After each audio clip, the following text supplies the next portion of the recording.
नमस्कार दोस्तों, जय श्री राम जी। बेटा, अब सारे रिश्ते नाते टूटने वाले हैं। यह सुनकर सांस अटक जाएगी। सबसे बड़ा तूफान आएगा। आज मैं एक ऐसी बात कहने आया हूं जो तुम्हारे दिल की गहराई में उतर जाएगी, तुम्हारी रूह को छू करके निकलेगी। अगर तुम सच में अपनी किस्मत को समझना चाहते हो, आने वाले खतरे से बचना चाहते हो और अपनी जिंदगी को रोशनी से भरना चाहते हो, तो मेरी बात को ध्यान से सुनना। इस वक्त सब कुछ छोड़ के एकांत में बैठ जाओ। खिड़की दरवाजे बंद कर लो, फोन की आवाज धीमी कर लो और जो बात मैं कहने जा रहा हूं उसे कानों से नहीं, दिल से सुन लो। आज मैं कोई ज्योतिष की सिर्फ गणना नहीं बताने आया हूं, उसके साथ साथ मैं तुम्हें उस ब्रह्मांडीय सत्य से भी परिचित कराने आया हूं जो तुम्हारे अगले 24 घंटों को नहीं बल्कि तुम्हारी पूरी जिंदगी को तय करने वाली है। यह मेरी अंतिम चेतावनी समझो, एक वरदान समझो या फिर उस शक्तिशाली पुकार का जवाब समझो जिसका तुम बेसब्री से इंतजार कर रहे थे। मित्रों, इस समय तुम्हारी कुंडली में शनि की उदासी, राहु का भ्रम और मंगल का अग्निकुंड मिलकर के एक अजीब सा ऊधम मचा रहे हैं। तुम खुद महसूस करोगे कि तुम्हारी सांस कुछ भारी चल रही है। एक अज्ञात डर तुम्हारे चारों ओर जाल बुन रहा है। सुबह उठोगे तो मन भारी होगा, जैसे किसी ने सीने पर पत्थर रख दिया हो। छोटी छोटी बातें चुभेंगी, दिल में बेचैनी बढ़ेगी और कलेजा सच में कांपने लगेगा। तुम सोच रहेगे कि हे भगवान, यह सब मेरे साथ क्यों हो रहा है? मैंने क्या पाप किए हैं? तो सुनो, जब राहु किसी की परीक्षा लेता है तो वह जिंदगी को तहस नहस नहीं करता, बल्कि तहस से यानी कि जड़ से हिला देता है, ताकि उस इंसान की नींव मजबूत हो सके। यह डर बाहर नहीं, तुम्हारे अंदर है। यह डर इस बात का डर है कि जिन खुशियों को तुमने खून पसीना बहाकर कमाया है वह कहीं तुमसे दूर ना चली जाए। ऐसा लगेगा जैसे कोई पुरानी छाया कमरे के कोने में बैठी है और धीरे धीरे से फुसफुसा रही है कि कुछ है जो तुम्हें बदल देगा। आज रात यही वह अंतिम रात है जब ब्रह्मांड तुम्हें जगाने आया है। अब मैं आपको बताऊं, सुबह के समय तुम किसी छोटी बात पर अचानक परेशान हो जाओगे। रास्ता स्पष्ट नहीं दिखेगा, भूख मिट जाएगी, हाथ कांपने लगेंगे। तुम्हारी आंखों के सामने किसी अपने का चेहरा बार बार आएगा। यह ब्रह्मांड का संकेत है। वह चेहरा, वह याद किसी ऐसे व्यक्ति की है जो या तो तुमसे बहुत दूर है या फिर वह इस दुनिया में नहीं है। ब्रह्मांड तुम्हें चेतावनी देना चाहता है कि तुमने अतीत में जो प्रेम और जो जुड़ाव खोया है उसका दर्द अब लौट करके आ रहा है। यह इतना तेज होगा कि तुम्हारी आंखों से आंसू निकल आएंगे। रोना मत, आंसू सिर्फ पानी नहीं होते, आंसू तुम्हारे दर्द की कहानी होते हैं। आंसू तुम्हारे दर्द का जहर हैं जो आज बाहर निकलना चाहता है। रोने से मन हल्का होता है, दिल शांत होता है और तुम आधे दुखों से उसी क्षण मुक्त हो जाते हो। लेकिन रात का समय सबसे ज्यादा भारी रहेगा। 2:45 के आसपास का वक्त अगर अचानक कोई पुरानी बात याद आ जाए या लगे कि कोई तुम्हारे पास खड़ा है तो डरना मत। वो कोई भूत नहीं होगा, वह तुम्हारी आत्मा का रक्षक होगा। वो अदृश्य शक्ति है जो तुम्हें संभाल रही है। वो तुम्हारे कर्मों की गिनती कर रही है। तुम्हारे जीवन में जो छूट गया था, जो टूट गया था, वह दरअसल पिछले जन्म का कोई अधूरा वादा था, कोई मुकाम था जिसे तुमने बीच में ही छोड़ दिया। यह क्षण तुम्हें उस पुराने दर्द को खत्म करने का अवसर देगा। जीवन की दिशा बदलने वाली है। मेरे प्यारे जातकों, अगले 24 घंटे तुम्हारी जिंदगी की परीक्षा लेंगे। तुम्हें 3 बड़ी जगहों या स्थितियों से सावधान रहना होगा। यह चेतावनी नहीं है, यह एक दिशा है। इन्हें अपने जीवन में उतार लो। पहली चेतावनी है रिश्ते और अहंकार का मरहम। मित्रों, मौत सिर्फ शरीर की नहीं होती। कभी कभी जिंदगी का कोई हिस्सा मर जाता है, जैसे कोई रिश्ता, कोई भरोसा, कोई सपना। और इस 24 घंटे में तुम्हारे अंदर का अहंकार मर सकता है। यह वक्त दिल को जोड़ने का है, तोड़ने का नहीं। अगर किसी अपने से झगड़ा चल रहा है तो उसे वहीं खत्म कर दो। यह वक्त अपने अहंकार का को पोषण देने का बिल्कुल नहीं है। कहीं ऐसा ना हो कि कल सुबह उठो और जिस इंसान से तुम लड़ रहे थे वो इस दुनिया में ही ना रहे। फिर यह पछतावा तुम्हें जिंदगियों तक सताएगा। मंगल जब कमजोर होता है तो अमंगल होता है। कोई अचानक मुसीबत आती है। अगर घर में कोई बुजुर्ग बीमार है जो अस्पताल का चक्कर लगा रहा है तो सावधान रहो। खुद को लोगों के साथ अच्छे तरीके से पेश आओ, शांति से रहो। किसी से पुरानी बात को लेकर के झगड़ा मत करो, क्योंकि यह झगड़ा तुम्हारे वर्तमान से नहीं बल्कि तुम्हारे भाग्य से होगा। यह राहु की छाया है। जो पुराना गुस्सा है, दबा हुआ है, दर्द है, बाहर निकाल दो, संभल जाओ। दूसरी चेतावनी है यात्राएं और अनियंत्रित गति। जो लोग सफर पर जा रहे हैं या किसी काम से घर से बाहर निकल रहे हैं तो जरा संभल कर रहना। सड़कें कभी कभी मौत का रास्ता बन जाती हैं। गाड़ी थोड़ा धीरे चलाना, संभल के चलाना, फोन पर ध्यान मत देना। दुर्घटना और चोट का योग प्रबल है। जब भी घर से बाहर निकलो तो माता पिता का आशीर्वाद लेकर के ही निकलो। लड़ाई झगड़ा करके या खिचखिचाहट में कभी मत निकलो, या बहुत ज्यादा आप गुस्से में मत निकलो। तुम्हारे अंदर का असंतोष बाहर की मुसीबत को खींच लाएगा। अगर तुम अकेले हो और नींद नहीं आ रही है तो डरना मत। ब्रह्मांड तुम्हें जगाकर कुछ सिखाना चाहता है। शांत होकर के बैठो और सोचो, अगर कल सुबह मैं नहीं उठा तो क्या मेरी कोई अधूरी बात रह जाएगी?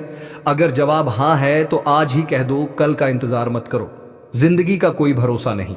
तीसरी चेतावनी है निवेश और निजी जीवन की सीमाएं। मित्रों, इस समय पैसों का निवेश बहुत सोच समझ कर करना। वक्त बहुत खराब चल रहा है। तुम्हारी मेहनत की कमाई अगर गलती से इधर उधर गुम हो गई, डूब गई, तो तुम्हारे अपने ही तुम्हें ताना मार देंगे। मन दुखित हो जाएगा। लोग कहेंगे, यार इसने तो पैसे डुबा दिए, ये तो मूर्ख है। अपने खर्चे संभाल कर रखो, आगे बढ़ो, लेकिन सोच समझ करके आगे बढ़ो। और सबसे जरूरी बात तो यह है कि निजी जिंदगी में किसी को भी ज्यादा दखल अंदाजी करने का मौका मत दो। तुम्हारा परिवार, तुम्हारे पति की आपस की बातें किसी को नहीं बतानी है, शेयर नहीं करना है, गुप्त रखना है। जब तुम अपनी निजी बातें बाहर बताते हो तो ग्रहों की नकारात्मकता उन बातों पर हावी हो जाती है। तुम्हारी कमजोरियां दूसरों का हथियार बन जाती हैं।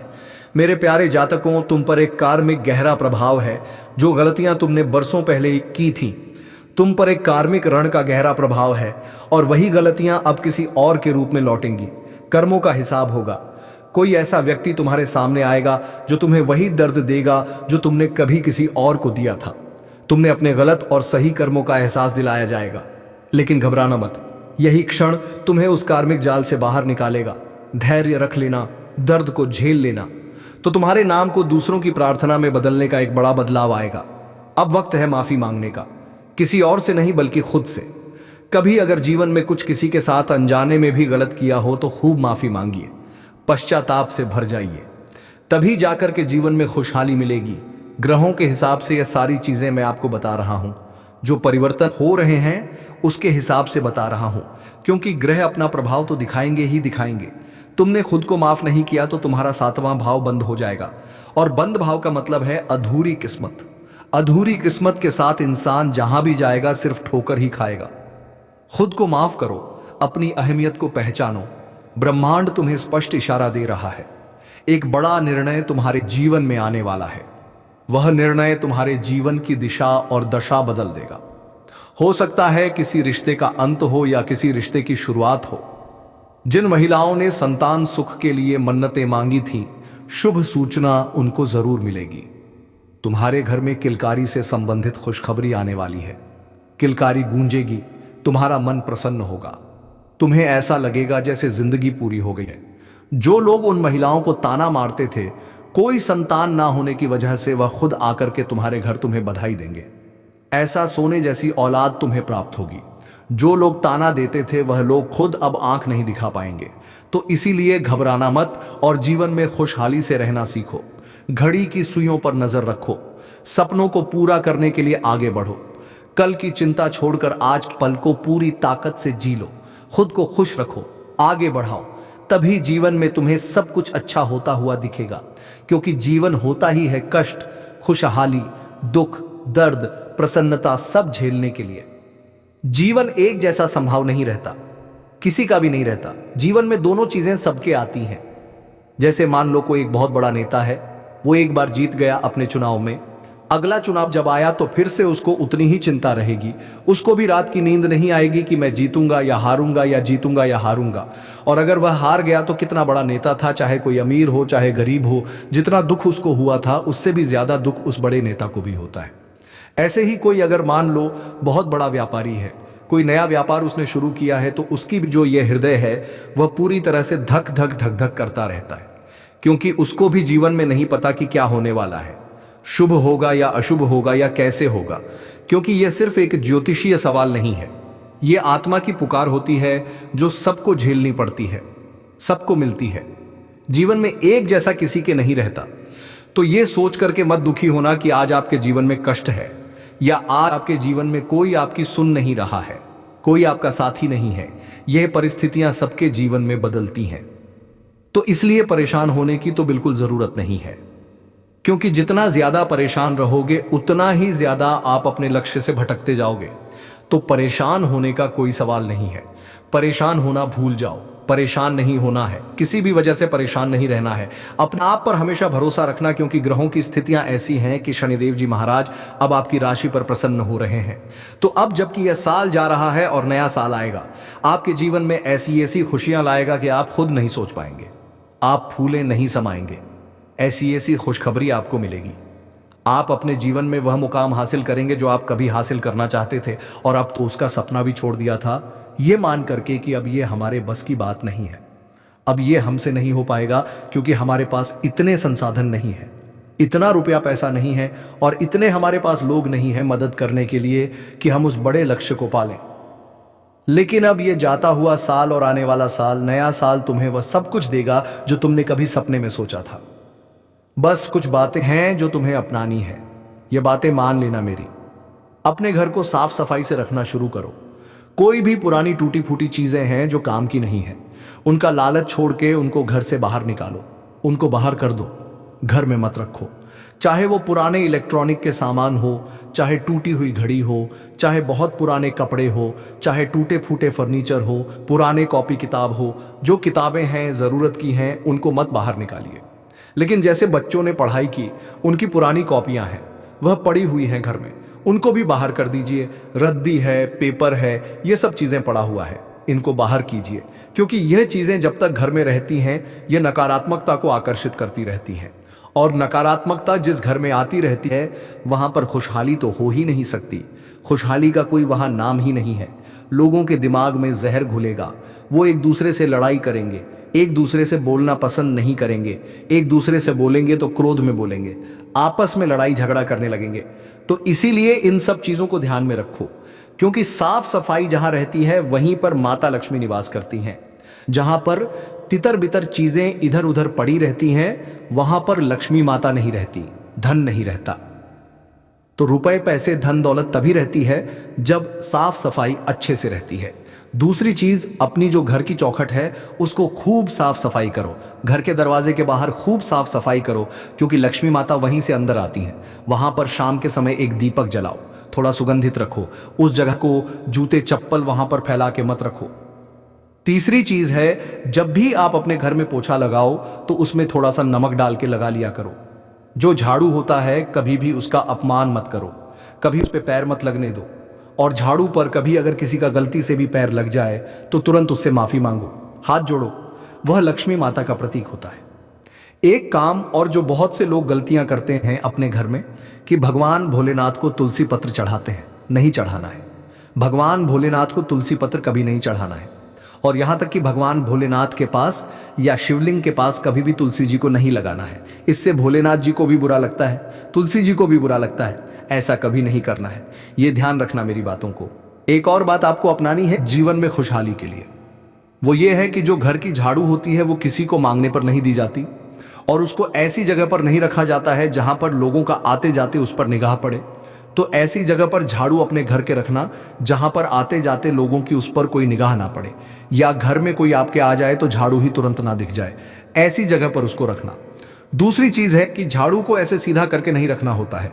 झाड़ू को हमेशा ऐसे लेटा कर रखना होता है। इससे लक्ष्मी माता प्रसन्न होती है।